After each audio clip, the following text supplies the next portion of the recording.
How is it going, everyone? The PlayStation Store's holiday sale is running right now, and we've got a lot of deals to go over, and do keep in mind that the holiday sale will be having a bunch of deals rotating out. It won't be happening soon, but January the 8th will be here before you know it, and really January the 7th will be your final day to pick up a lot of the deals that are available. I'm quickly looking through the list of games we're gonna go over in this video, and like every single one of them, yeah, literally every single one of them is ending on January the 8th at 2:59 a.m. Effectively, it is January the 7th, but the holiday sale ends on January 21st. Look, I think the PlayStation Store does like a really bad job of like some very basic things, making people aware that this is a 2-cycle sale, and then on top of that, I just think the discoverability on PlayStation Store is terrible, but we can talk about that another day. For right off the bat, let's get into it. We got more under $10 deals. We already did a video looking at under $10 deals, but guess what? There's even more. So let's get started. Monster Horizon Sunbreak is 84% off for $9.59. No hyperbole, this might be the best deal in the entire sale. The level of content and the amount of content you are getting with this pickup is insane. I'm not the biggest Monster Hunter guy in the world, I've made that abundantly clear, but do I like the games for a single playthrough and then kind of moving on with my life and then circling back with the expansion? Yeah, I'll definitely do that. I won't be, you know, very much batten down the hatches for every title update and whatnot, but definitely these games are enjoyable if you like the style of game. I feel like Rise also made it a little bit more accessible from a fun factor standpoint, like the chaos in Rise. I really did appreciate, but it was initially a Nintendo Switch title, then got ported on over to every other platform, so don't expect blow-away visuals, but still looks good enough, and for Monster Hunter, you're really looking for quality gameplay, and I do feel like Rise offers you that, and to get the base game and the expansion for $9.59, like the base game is $7.99. Expansion, essentially, they're charging you another $1.60, which absolutely worth it for all the content you're getting. Great pickup there. Resident Evil 7 Biohazard Gold Edition, let's just glaze Capcom right off the bat. 75% off for $9.99. A lot of attention around Resident Evil right now. I get that, you know, predominantly the attention is going to be around the Leon games, Resident Evil 2, Resident Evil 4, so on and so forth, but man, if you're just into survival horror games or you want to get into survival horror games, I think Biohazard Resident Evil 7 is a really solid entry point, given that you'll probably play through this, then you'll jump on over to Village, and that's a good way to get into Resident Evil, and then you can circle back, check out RE2, check out RE3, 4, obviously. You'll ultimately play all of them, but $9.99 for this one, and you get the DLC as well, so you get all of that, and yeah, definitely worthwhile to check out. Not super lengthy. The Resident Evil games are never going to be super lengthy games, but they're worthwhile games to go back and play a couple times, so I think that's a really good buy. Kingdom Come Deliverance Royal Edition is $7.99. Just want to give a mention to this because there is rumblings that this game is going to get remastered. Look, Warhorse as a studio generally treats their consumers pretty well, and they've built a lot of consumer goodwill for the most part. I don't think they would go the route of releasing a remastered KCD and not giving you an upgrade path, or even making it a free upgrade. Warhorse is one of those studios that I could actually see them making it a free upgrade. I don't want to say it's going to be a free upgrade because I always don't want to expect good things like that. Like, they could totally charge $10 for it, so that's what I would go with the assumption of. At the very least, if this remaster happens, I would imagine that the original game is going to juice up in price, and, you know, you saw how Sony handled Horizon Zero Dawn and things of that nature and Days Gone. I would imagine the same exact thing happens here if that remaster does come to fruition. KCD is a good game. KCD 2 is just a far superior game that I usually just recommend people to check out KCD 2, but if KCD 1 gets a remaster, just updated performance, maybe, you know, spice up the visuals a little bit, that's all you really need. That's all I was really asking for, because the game does have some performance issues on PlayStation 4, but yeah, $7.99 on that. That gets you the DLC as well, but I would check it out at this price point. Again, KCD is never going to be a game that's for everybody, but the people that do like KCD are really going to like it, so check that out.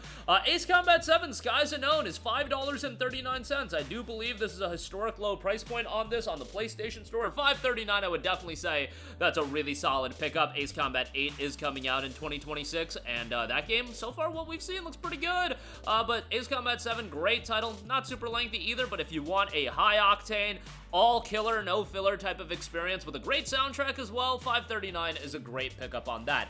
Next up, we have Disco Elysium, the final cut. I used the term high octane for Ace Combat. I would absolutely not use high octane for Disco Elysium. This is a more methodical, very narrative-heavy game that is all about the dialogue and the writing. The writing in this game is incredible. The themes that it tackles, very, very unique for a video game, but I thought it was really well done, man. I know that there's some controversy with the original developers and Zaum. I am just here to assess the game, and the game, I think, is a really solid narrative-driven experience. For $9.99, it's a great pickup. I'm not crazy about the RNG aspect of the game and some of that and having to reload and things of that nature, but what's crazy about Disco Elysium, the RNG and even failing certain dialogue options and whatnot, the way it unfolds the narrative, that's not necessarily a bad thing. Like, there's so many branching paths and whatnot that it's a really, really unique game in that regard, and I thought it was very well executed. $9.99, again, a great pickup on that. Code Vein is $8.99, 85% off. Obviously, Code Vein 2 is coming out at the end of this month, so I thought it would be timely to mention Code Vein 1. One of the Souls-like games that I really did like, but really, I do believe I liked it because, you know, I'm a guy for the weeb aesthetics, you know, I'm all about the weeb aesthetics, and the anime art style is going to be right up my alley, but from a gameplay standpoint, I thought it was good. I didn't think it was, like, brutally difficult. I usually put, like, Neo at the top of the difficulty chart as far as Souls-like games go, but Code Vein I thought was manageable, and if I say a game is manageable, remember that that usually means you, the viewer, can also make your way through the game. Like, if I can make my way through a game, you guys can make your way through a game. That's what I truly believe. So $8.99 on that, good pickup there. Streets of Rage 4, 65% off for $8.74. Man, this is just arcade fun. If you come home from a long day at work and you just want to kick back and relax and play a game that you don't got to take too seriously and you can just have some arcadey beat-em-up fun, Streets of Rage 4 is exactly that. It's a quick playthrough. It can get pretty challenging at the higher difficulties, but you know, it's a fun time, and the art style is great. They found a nice balance, and Dotemu is so good at this, at finding the right balance between paying tribute to the classic while also modernizing the aesthetic, where a new player, I feel like, can come in and be like, wow, this is a visually appealing game, and I think Streets of Rage 4 is exactly that. $8.74, great deal on that, and if you got a buddy to play with, even better. Assassin's Creed Syndicate Gold Edition is 85% off for $7.49. This is another game I glaze all the time. You get the DLC here as well, which is quite nice, and Ubisoft, shout out to them, they updated this game to 60 frames per second. You know, I'll take every opportunity I can to clown on Ubisoft, to crap on Ubisoft. However, they are one of, I would say, the few studios that are actually going back and giving free 60 FPS updates to their back catalog of titles, and that's appreciated, you know? I would have loved if a Bethesda or Arcane went back and they upped Dishonored to 60 frames per second and games like that, but that's not happening. Ubisoft has done that with a lot of their back catalog games, so shout out to them. You know, I'll give Ubisoft credit where it's due, and I think they did a good job on that. As far as AC Syndicate goes, this game underperformed commercially because I truly do believe, coming off the heels of the train wreck of a technical disaster that Assassin's Creed Unity was, Syndicate felt the brunt of that, and there was that element of being burned out from Assassin's Creed. Getting 3 Assassin's Creed games in the span of a year, yeah, that's a little bit much, but Syndicate I thought was a great game. I love the main character, I love the traversal in the world. This open world in Syndicate is gargantuan for an older Assassin's Creed game, and I thought it was great, man. $7.49 with the DLC and at 60 frames per second, great pickup there.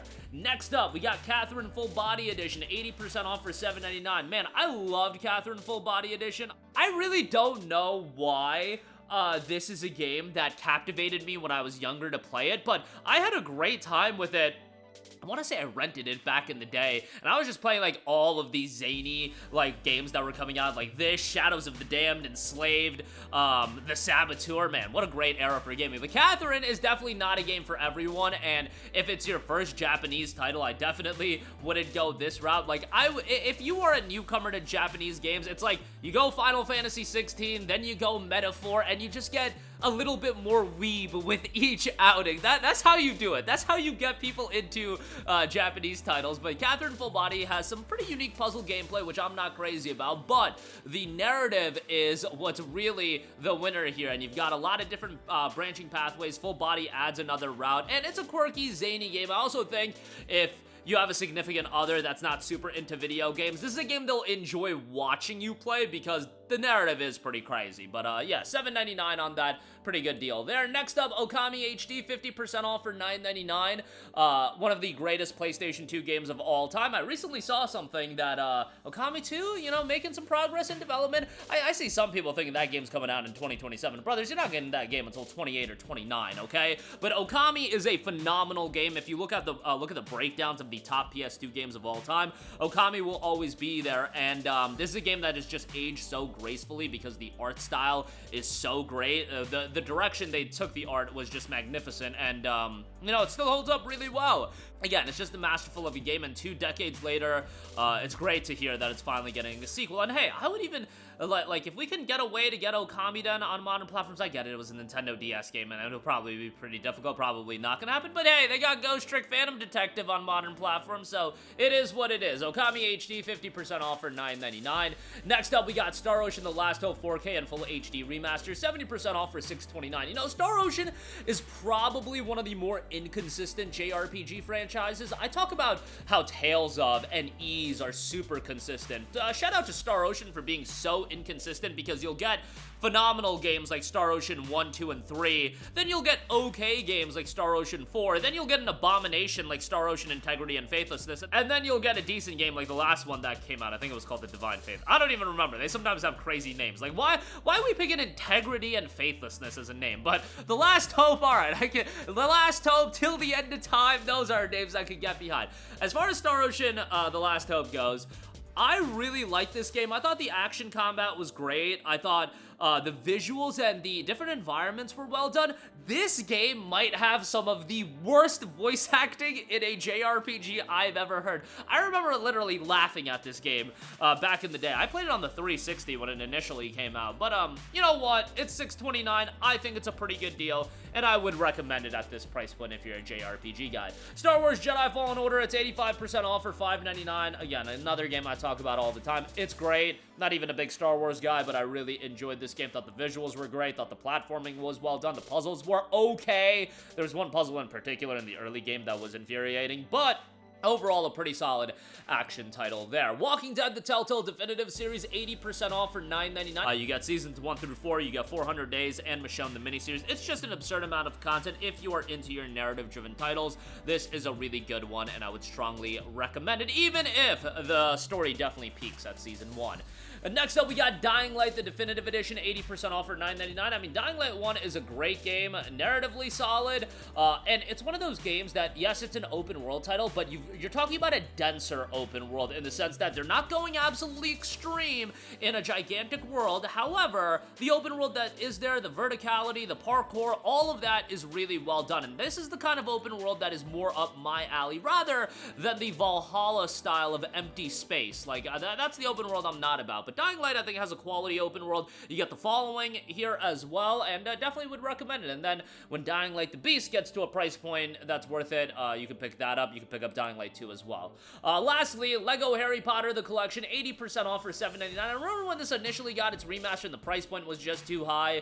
Well, guess what? Now it's down to $7.99, and I think that is a pretty good pickup. The Lego games are always a pretty good time, so I wanted to give that a mention, as I think at this price point, more of you guys are going to be interested in picking it up. But that is going to do it for me. Again, a lot of great game deals available right now. Some great stuff under $10. Check out the links in the description box below. Sound off with all of your thoughts in the comment section down below. Thank you for watching, and goodbye. Hey guys, we hope you enjoyed the video, and if you did, make sure to hit the subscribe button, and if you're already subscribed, do us a favor and hit the bell icon. This way you'll be notified whenever we post a new video. That's the best way to keep up with all of our uploads, and we usually try to upload 2 videos a day. And with the bell icon hit, you'll be notified whenever we do upload a video. As always, thanks for watching.